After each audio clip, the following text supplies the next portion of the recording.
This is lesson 2 of this series of lessons looking at primary storage.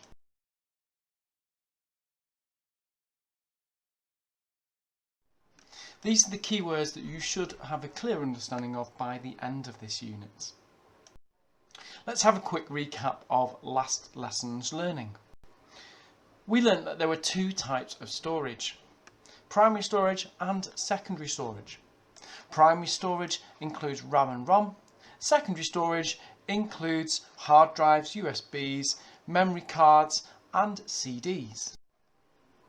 Primary storage is also known as main memory or internal memory. Remember, it is used to store the programs that we are currently running, whereas secondary storage is a long-term store. Find the following page in your workbooks, and as we go through the information, please complete them. So ROM is a form of primary storage as well.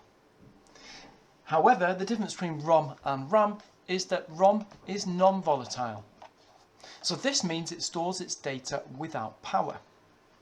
It's a small amount of memory that's on the motherboard and is used to store what we call the boot sequence. That's everything the computer needs to boot or start up and load the operating system. At the beginning, when we turn a computer on, the boot sequence is loaded into the CPU. This tells the CPU to move the operating system from the hard drive into RAM. With ROM, you can't actually write over it, or most of the time you can't. It's fixed memory. So it's read-only. We can't write to it. Let's look at this in a little bit more detail. When we turn the computer on, the CPU doesn't even know the hard drives exist. It doesn't know anything that is going on. So ROM holds the boot instructions, or the bootstrap. So when you press the power button, these instructions are loaded directly into the CPU and are the first things that it will run.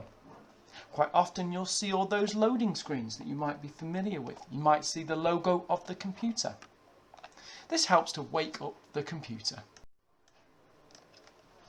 The instructions which have been loaded into the CPU instruct the hard drive to load the parts of the operating system that are needed into RAM.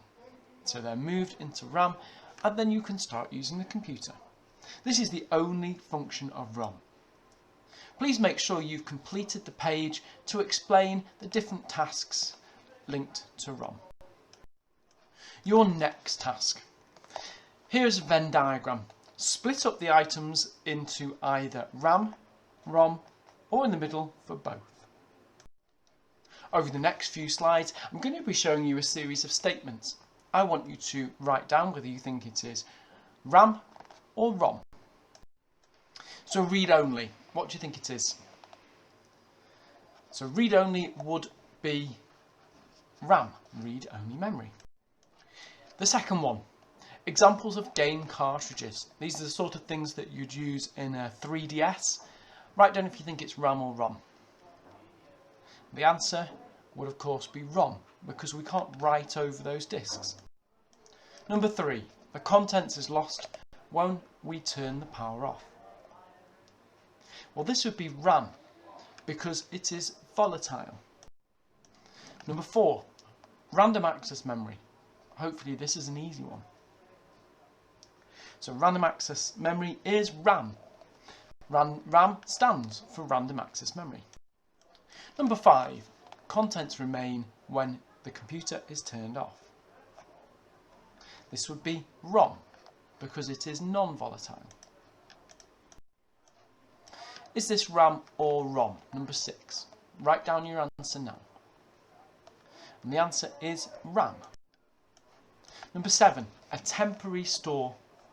So that means it's going to be deleted when it turns off.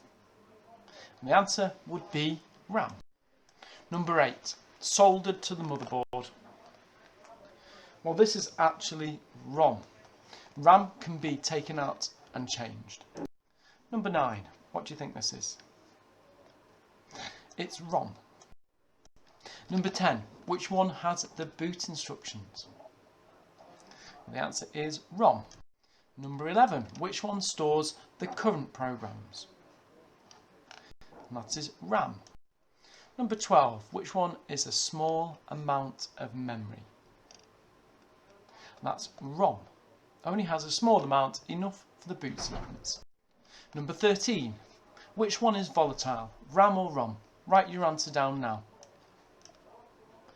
And the answer is RAM. And number 14, which one holds the operating system whilst the computer is running? And the answer is RAM. Don't get confused with ROM. ROM holds the BIOS, which tells the CPU to load the operating system into RAM. Here's your homework. It's a research task. I want you to go home and try and answer these questions. You're going to have to do a little bit of investigation on how to find out how much RAM your computer actually has. Try and complete the answers to the best of your ability. We are completing a Kahooting class, but you can try this out to find out the questions and answers that we use to test yourself.